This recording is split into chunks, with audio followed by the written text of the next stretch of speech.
హెచ్ఎస్సిసిలో PM Modi CM Revanth Reddy మధ్య సున్నితమైన సంవాదం జరిగింది. తెలంగాణ అభివృద్ధికి కేంద్ర ప్రభుత్వం కట్టుబడి ఉందని స్పష్టం చేసిన ప్రధాని రాష్ట్రానికి ఇప్పటికే అనేక కీలక రైల్వే ప్రాజెక్టులు రైళ్లు అందించామని తెలిపారు. తెలంగాణకు 5 వందే భారత్ ఎక్స్ప్రెస్ రైళ్లు, 6 అమృత్ భారత్ ఎక్స్ప్రెస్ రైళ్లు కేటాయించినట్లు ప్రధాని వెల్లడించారు. తెలంగాణ అభివృద్ధి చెందితే దేశం కూడా మరింత వేగంగా అభివృద్ధి చెందుతుందని పేర్కొన్నారు. అలాగే రాజకీయాలు మాట్లాడరని రేవంత్ రెడ్డి అన్నారు. తాను కూడా రాజకీయాలు మాట్లాడను అంటూ ప్రధాని వ్యాఖ్యానించారు. గత 10 ఏళ్లలో గుజరాత్కు కేంద్రం ఎంత మేర నిధులు కేటాయించిందో తెలంగాణకు కూడా అంతే స్థాయిలో నిధులు ఇవ్వడానికి సిద్ధంగా ఉన్నామని తెలిపారు. అయితే అదే విధానాన్ని అనుసరిస్తే తెలంగాణకు సగం నిధులే వచ్చే పరిస్థితి ఉంటుందని ప్రధాని మోదీ వ్యాఖ్యానించారు. కేంద్రం రాష్ట్ర అభివృద్ధికి సహకరించేందుకు సిద్ధంగా ఉందని మరోసారి స్పష్టం చేశారు.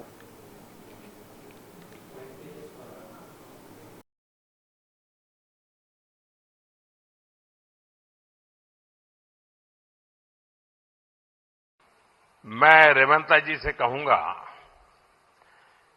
कि 10 साल के शासन में भारत सरकार ने जितना गुजरात को दिया वो मैं आपको देने को तैयार हूं।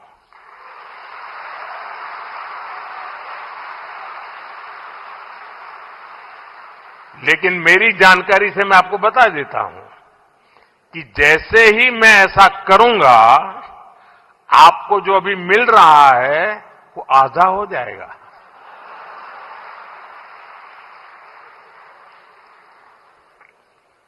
आप जहां पहुंचना चाहते हैं नहीं पहुंच पाएंगे और इसलिए अच्छा है कि मेरे से ही जोड़ो।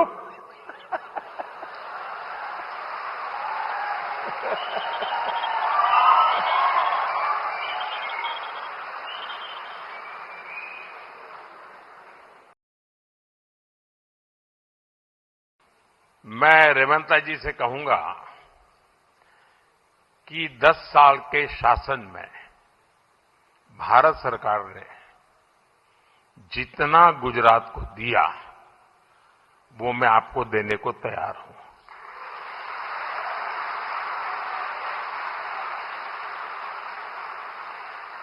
लेकिन मेरी जानकारी से मैं आपको बता देता हूं कि जैसे ही मैं ऐसा करूंगा आपको जो अभी मिल रहा है वो आधा हो जाएगा।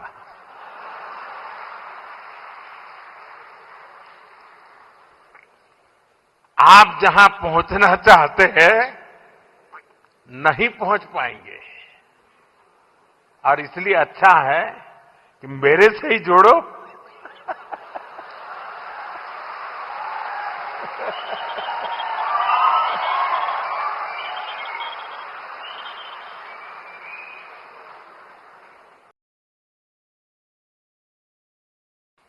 मैं रेवंता जी से कहूंगा कि 10 साल के शासन में भारत सरकार ने जितना गुजरात को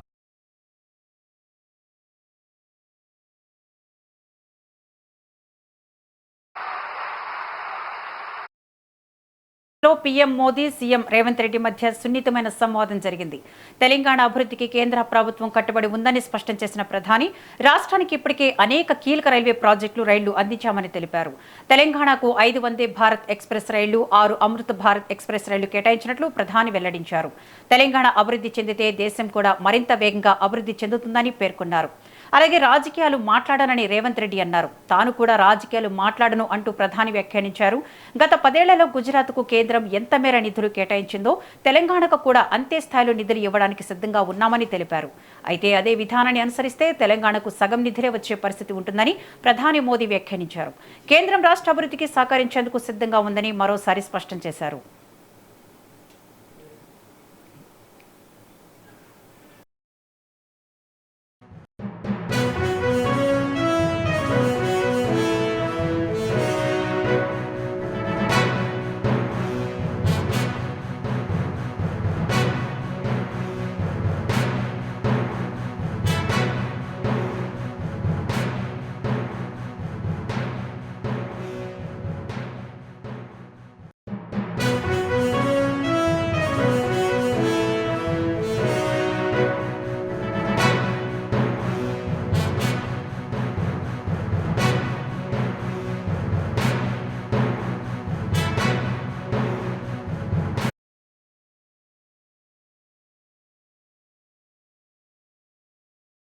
బ్రేకింగ్ న్యూస్ చూస్తున్నాం. హెచ్ఏసీసీలో పీఎం మోదీ, సీఎం రేవంత్ రెడ్డి మధ్య సున్నితమైన సంవాదం జరిగింది. తెలంగాణ అభివృద్ధికి కేంద్ర ప్రభుత్వం కట్టుబడి ఉందని స్పష్టం చేసిన ప్రధాని రాష్ట్రానికి ఇప్పటికే అనేక కీలక రైల్వే ప్రాజెక్టులు, రైళ్లు అందించామని తెలిపారు. తెలంగాణకు 5 వందే భారత్ ఎక్స్ప్రెస్ రైళ్లు, 6 అమృత్ భారత్ ఎక్స్ప్రెస్ రైళ్లు కేటాయించినట్లు ప్రధాని వెల్లడించారు. తెలంగాణ అభివృద్ధి చెందితే దేశం కూడా మరింత వేగంగా అభివృద్ధి చెందుతుందని పేర్కొన్నారు. అలాగే రాజకీయాలు మాట్లాడనని రేవంత్ రెడ్డి అన్నారు. తాను కూడా రాజకీయాలు మాట్లాడనంటూ ప్రధాని వ్యాఖ్యానించారు. గత 10 ఏళ్లలో గుజరాత్కు కేంద్రం ఎంత మేర నిధులు కేటాయించిందో తెలంగాణకు కూడా అంతే స్థాయిలో నిధులు ఇవ్వడానికి సిద్ధంగా ఉన్నట్టు తెలిపారు. అయితే అదే విధానాన్ని అనుసరిస్తే తెలంగాణకు సగం నిధులు వచ్చే పరిస్థితి ఉంటుందని ప్రధాని మోదీ వ్యాఖ్యానించారు. కేంద్రం రాష్ట్ర అభివృద్ధికి సహకరించేందుకు సిద్ధంగా ఉందని మరోసారి స్పష్టం చేశారు. ఇదే అంశంపై మరింత సమాచారం మా ఇన్పుట్ ఎడిటర్ రాములు అందిస్తారు. రాములు, గుడ్ ఈవినింగ్ విద్య. ఇవాళ దాదాపు 9,500 కోట్ల రూపాయలతో రాష్ట్రంలోని పలు ప్రాంతాల్లో చేపట్టబోతున్న అభివృద్ధి పనులకు వర్చువల్ ద్వారా శంకుస్థాపనలు, ప్రారంభోత్సవాలు చేసేందుకు తెలంగాణ పర్యటనకు నరేంద్ర మోడీ వచ్చారు.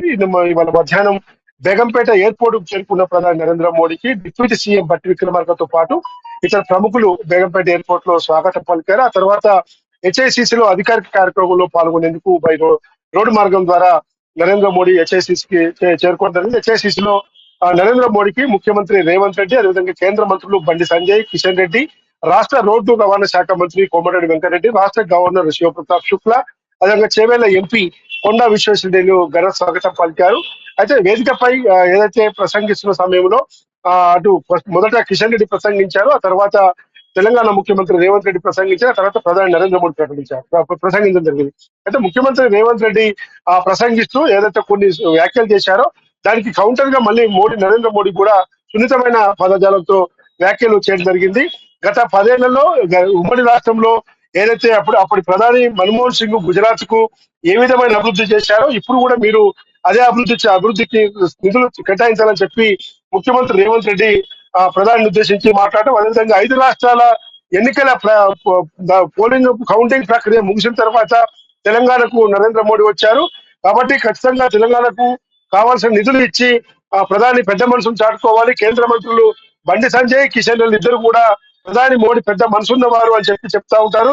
కాబట్టి ఆ పెద్ద మనసుతో నిధులు మంజూరు చేయాలని చెప్పి కూడా ఆయన చెప్పడం జరిగింది. దేశం అభివృద్ధి వేగంగా తెలంగాణ అభివృద్ధి చెందాలనుకుంటుంది. దానికి ప్రభుత్వం 2047 తెలంగాణ రైజింగ్ గ్లోబల్ విజన్ తో ముందుకు పోతా ఉంది. కాబట్టి ఖచ్చితంగా ఎక్కువ మొత్తంలో నిధులు ఇచ్చేందుకు ప్రధాని పెద్ద మనసుతో ఆలోచించాలని చెప్పి కూడా చెప్పడం జరిగింది. అందుకు మచిలీపట్నం పోర్టు వద్దకు వేగంగా రైల్వే లైన్ వేయండి, పెండింగ్ ప్రాజెక్టులకు వెంటనే అనుమతులు ఇవ్వండి, మోడీని పెద్ద మనసు అర్థం చేసుకొని ఇలా రాష్ట్రానికి తెలంగాణకు కూడా గుజరాత్ తరహాలో అభివృద్ధి చేయాలని చెప్పడం జరిగింది. మోడీ రాజకీయాలు మాట్లాడొద్దు, అభివృద్ధి పైనే ఎక్కువ దృష్టిని సారించాలని చెప్పి కూడా ఆయన చెప్పడం జరిగింది. కాబట్టి దీనికి మళ్ళీ నరేంద్ర మోడీ ప్రసంగంలో కూడా రేవంత్ వ్యాఖ్యలకు సున్నితంగా ఆయన సమాధానం చెప్పడం జరిగింది. రేవంత్ రాజకీయాలు మాట్లాడుతూ చెప్తున్నారు, నేను కూడా రాజకీయాలు మాట్లాడను. కాబట్టి తెలంగాణ అభివృద్ధి విషయంలో కేంద్రం ఎప్పుడు కూడా చాలా స్పష్టమైన వైఖరితో ఉంది.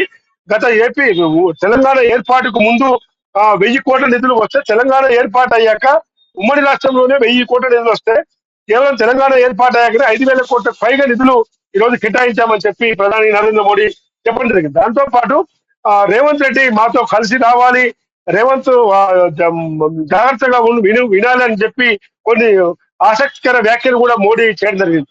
దీనివల్ల దేశంలో ఒక్కసారిగా కొంత రాజకీయ చర్చకు మోడీ వ్యాఖ్యలు, సీఎం రేవంత్ రెడ్డి వ్యాఖ్యలు దేశవ్యాప్తంగా కానీ రాష్ట్రంలో కానీ ప్రధాన చర్చకు దారితీశాయి. మోడీ రేవంత్ రెడ్డిల మధ్య ఇలాంటి సంవాద వ్యాఖ్యలు జరగడం కొంత రాజకీయ అంశాలకు కూడా తెరదీసింది. ఏదేమైనా వాళ్ళ ప్రధాని నరేంద్ర మోడీ పర్యటన సందర్భంగా హెచ్ఐసిసి వేదికగా ఇలాంటి ఇద్దరి మధ్యన ఆసక్తికర వ్యాఖ్యలు జరగడం కొంత రాజకీయాల్లో పెద్ద చర్చ అని చెప్పి అనుకోవాలి.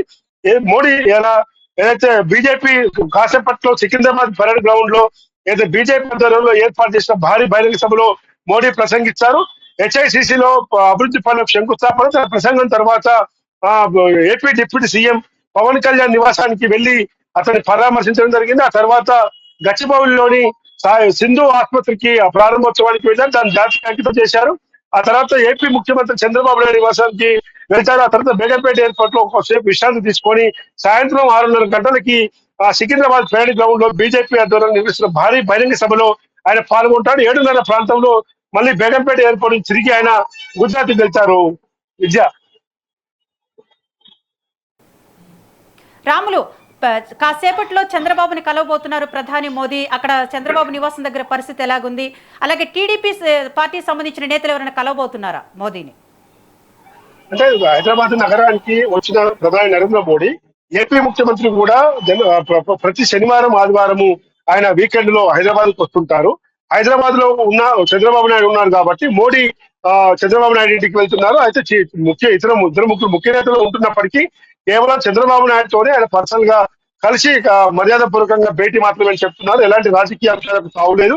కాబట్టి వైపు AP deputy CM Pawan Kalyan కూడా కొద్దిసేపటి క్రితమే ఆయన కలిసి వచ్చారు. ఎందుకంటే ఇటీవల ఆయన శస్త్రచికిత్స కూడా చేసుకోవడం జరిగింది. ప్రస్తుతం విశ్రాంతిలో ఉన్నారు. కాబట్టి మోడీ కూడా హైదరాబాద్ కు వచ్చారు. కాబట్టి ఏపీ డిప్యూటీ సీఎం, ఎందుకంటే ఎన్డీఏ కూటమిలో చాలా కీలక భాగస్వామిగా చంద్రబాబు నాయుడు పవన్ కళ్యాణ్ ఇద్దరు కూడా ఏపీలో ఆ కూటమి పక్షాన ముఖ్యమంత్రి డిప్యూటీ సీఎం అయ్యారు. కాబట్టి దేశవ్యాప్తంగా కూడా ఎన్డీఏ కూటమికి ఒక బలమైన నాయకుడిగా చంద్రబాబు నాయుడు ఉంది. కాబట్టి చంద్రబాబు నాయుడు కేవలం మర్యాద పూర్వకంగానే కలుస్తున్నారని చెప్పి తెలిసింది. విద్య జీహెచ్ఎంసీ ఎన్నికలు రాబోతున్న నేపథ్యంలో ప్రధాని ఇటు ఏపీ ముఖ్యమంత్రిని కావచ్చు, ఉప ముఖ్యమంత్రిని కలవబోతున్న నేపథ్యంలో దీన్ని మనం రాజకీయ కోణంలో కూడా మనం చూడొచ్చా? అంటే ఒకటి వాస్తవంగా 5 రాష్ట్రాల ఎన్నికల తర్వాత వెస్ట్ బెంగాల్లో ఎప్పుడెప్పుడా ఎదురు చూస్తున్న బీజేపీకి ఈ రోజు అందరి ద్రాక్ష పండుల ఈ రోజు వెస్ట్ బెంగాల్ దొరికింది. అనుకోని రీతిలో పూర్తి స్థాయి మెజార్టీతో ఈ రోజు వెస్ట్ బెంగాల్లో సువేందు అధికారి సీఎం గా ప్రమాణ స్వీకారం చేయడం, ఆ సీఎం ప్రమాణ స్వీకార కార్యక్రమానికి ప్రధాని నరేంద్ర మోడీ అటెండ్ కావడం, కేంద్ర హోంమంత్రి అమిత్ షా అటెండ్ కావడం. ఆ తర్వాత రేపు ఎల్లుండి అస్సాంలో మూడోసారి హ్యాట్రిక్ గా హిమంత్ బిశ్వ శర్మ హ్యాట్రిక్ సీఎం గా ప్రమాణ స్వీకారం చేయబోతున్నారు. పుదుచ్చేరిలో ఇప్పటికే దాదాపు మొత్తం పూర్తి స్థాయిలో బీజేపీ ఏకపక్షంగా పూర్తి స్థాయి మెజార్టీ వచ్చింది. కేవలం కేరళ వాళ్ళకు తమిళనాడులో మాత్రమే బీజేపీకి అనుకున్న ఫలితాలు రాలేదు. అయితే దక్షిణాది రాష్ట్రాల్లో కర్ణాటక తెలంగాణలో కాంగ్రెస్ పార్టీ అధికారం ఉంది.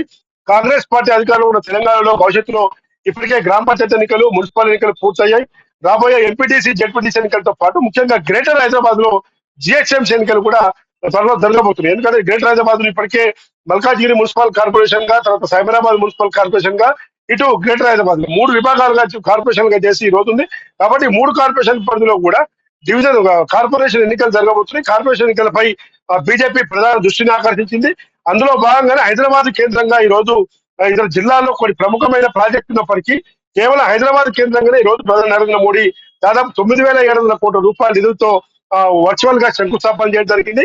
కాబట్టి బీజేపీకి కూడా ఈ సభ ద్వారా కొంత మరింత మేము బలం పుంజుకుంటాము, రాబోయే తెలంగాణలో కమలమే వికసిస్తుందని చెప్పి బీజేపీ నేతలు ధీమా వ్యక్తం చేస్తున్నారు. దానికి ముందు ట్రయల్ గా జిహెచ్ఎంసీ ఎన్నికల్లో బీజేపీ పాగా వేసేందుకే ఈ బహిరంగ సభ కూడా ఏర్పాటు చేస్తున్నారని చెప్పి అనుకోవాలి. రేపు జిహెచ్ఎంసీ ఎన్నికల్లో ఎన్డీఏ కూటమి బీజేపీ, జనసేన, టీడీపీ ఈ కూటమి కూడా కలిసి పోటీ చేస్తారని కూడా ఇప్పటికే వార్తలు వస్తున్న నేపథ్యంలో భవిష్యత్తులో కూడా ఆ విధంగా రాజకీయ పరిణామాలు జరగబోవచ్చని కూడా మనం ఊహించాలి. విద్య.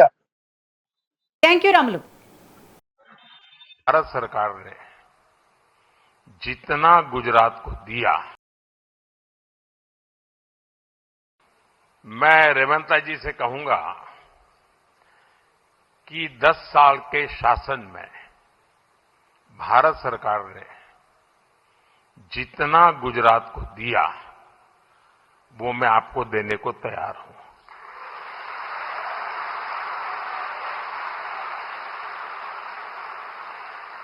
लेकिन मेरी जानकारी से मैं आपको बता देता हूं कि जैसे ही मैं ऐसा करूंगा आपको जो अभी मिल रहा है वो आधा हो जाएगा।